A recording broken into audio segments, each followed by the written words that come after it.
ஓம் come கணபதையே நமகா.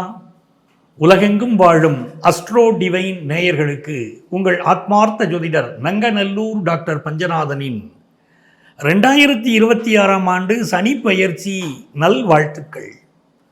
சனி கொடுத்தால் எவர் தடுப்பார் என்று ஜோதிடத்தில் ஒரு பழமொழி. நவக்கிரகத்தில் ஒவ்வொரு கிரகத்திற்கும் ஒரு தனிப்பட்ட குணம். இந்த கிரகத்துடைய திசை நம்முடைய வாழ்க்கையிலே நடந்தால் இப்படித்தான் பலன்கள் என்று நிர்ணயிக்கப்பட்டிருக்கு. அதில் சனி பகவானை பற்றி பார்க்கிற போது இந்த சனி பகவானுக்கு கர்ம காரகன் பேர். சனி பகவான் அவனுடைய ஜாதகத்தில் நம்ம ராசி கட்டத்திலே அவர் எந்த இடத்துல இருக்கார், அது முற்பிறவியிலே நாம் செய்ய தவறிய கடமை அப்படின்னு அர்த்தம். ஒருத்தருக்கு ஜாதகத்தில் 2ஆம் இடத்துல சனி பகவான் இருந்தால் என்ன அர்த்தம்? போன ஜென்மத்தில் குடும்பத்திலே அவர் பொறுப்பற்று இருந்தார், சரியாக சம்பாதிக்கலை, குடும்பத்தை சரியாக வழிநடத்தவில்லை, நல்ல வார்த்தைகளை அவர் பேசவில்லை, குடும்பத்தாரை அரவணைத்து செல்லவில்லை, இப்படி சொல்லிக்கிட்டு போகலாம். அப்போ இந்த சனி பகவான் எந்த கட்டத்திலே இருக்கிறாரோ அந்த கட்டத்துடைய கர்ம வினைகளை நாம் அனுபவிக்கிறோம். அதுதான் இந்த கோச்சார கிரகத்துடைய அடிப்படை, கோச்சார பலன்களின் அடிப்படை. இந்த சனி பகவான் வாக்கிய பஞ்சாங்கத்தின்படி திருநள்ளாறு கோயில் கணக்குப்படி வரக்கூடிய மார்ச் மாதம் 6ஆம் தேதி கும்பராசியிலிருந்து மீன ராசிக்கு பயிற்சி அடைகிறார். திருநள்ளாறு தர்ப்ப ஆரண்யேஸ்வரர் கோயிலிலே நடைபெறக்கூடிய கருத்தரங்கிலே இந்த சனி பகவானை பற்றி பேசும்படி என்னை பணித்திருக்கிறார்கள்.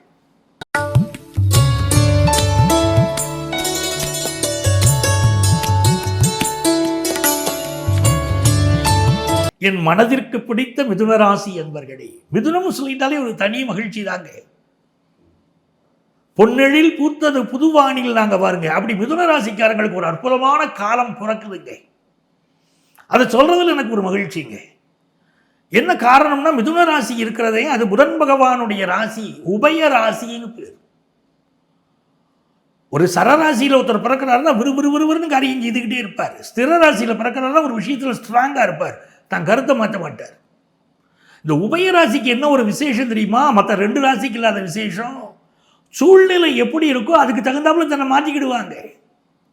ஆஃபீஸில் ஒரு மேனேஜர் வராரு, நல்லா சிரிச்சு அன்பா பழகிறாரு, இவங்களும் சிரிச்சு அன்பா பழகிக்கிடுவாங்க.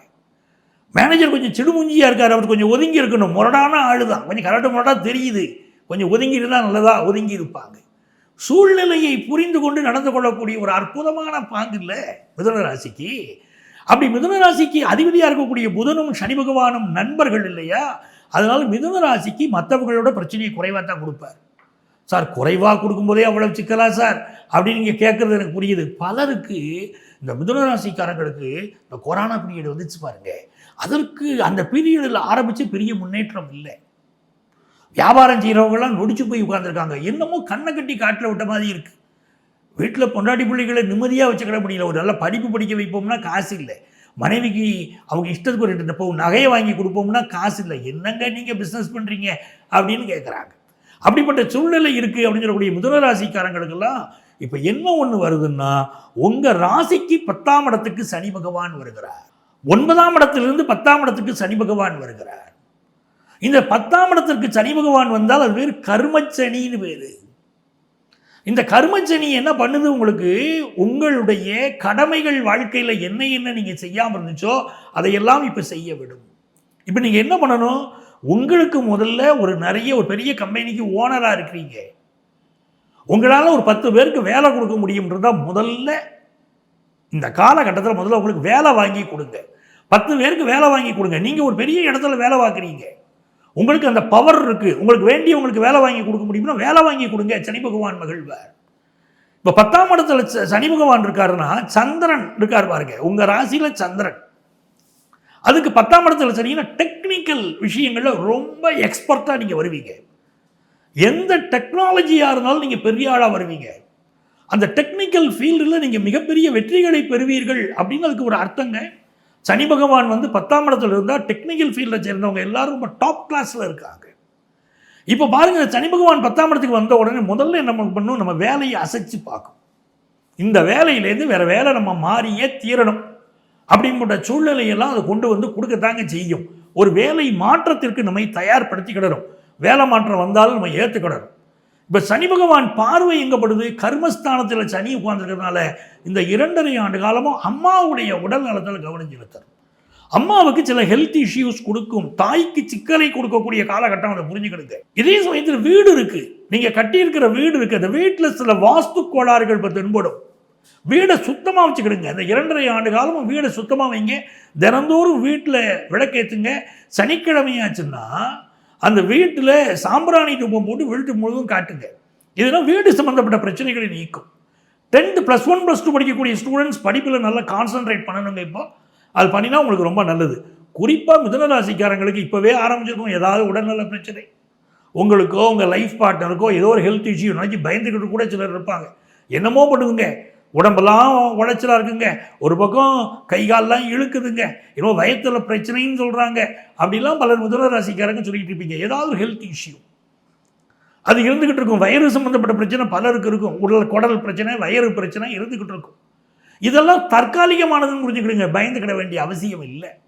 அப்போ மிதுன ராசிக்காரங்களுக்கு சனி பகவான் இப்போ 7ஆம் இடத்தை பார்க்க போகிறாரு. இது என்ன யோகம் தெரியுமா? ஃபாரின் ஆப்பர்ச்சுனிட்டியை கொண்டு வந்து வெளிநாட்டில் போய் வேலை பார்க்கணும்னு நினைக்கக்கூடிய மிதுன ராசிக்காரங்களுக்கு சூப்பராக வேலை, நம்பர் 1 நீங்கள் வரப்போறீங்க. அப்படிப்பட்ட யோகம் உங்களுக்கு இருக்கு. அதே சமயத்தில் ஃப்ரெண்ட்ஷிப்பில் கவனமாக இருங்க. சில தீய நட்புகள் வந்து சேர்ந்துருங்க. இப்போ ரொம்ப எச்சரிக்கையா இருக்கு. பகவான் என்ன பண்ண போறாரு? நம்மளுடைய விரயஸ்தானத்தை பார்க்க போறாரு. நம்மளுடைய குடும்பத்தில் இப்போ நிறைய நிகழ்வுகள், நிறைய செலவுகள் வரும். பிள்ளைகளை படிக்க வைக்கக்கூடிய செலவு, அவங்களுடைய திருமண செலவு, இப்படியெல்லாம் நிறைய செலவு வரும். ஆனால் சுப செலவுகளாக இருக்கிற போது உங்களுக்கு என்ன கவலை? மெடிக்கல் எக்ஸ்பென்சஸ் ஆகாதபடி இருக்கும்னா சுப செலவு பண்ணுங்க, பிறருக்கு உதவி பண்ணுங்க.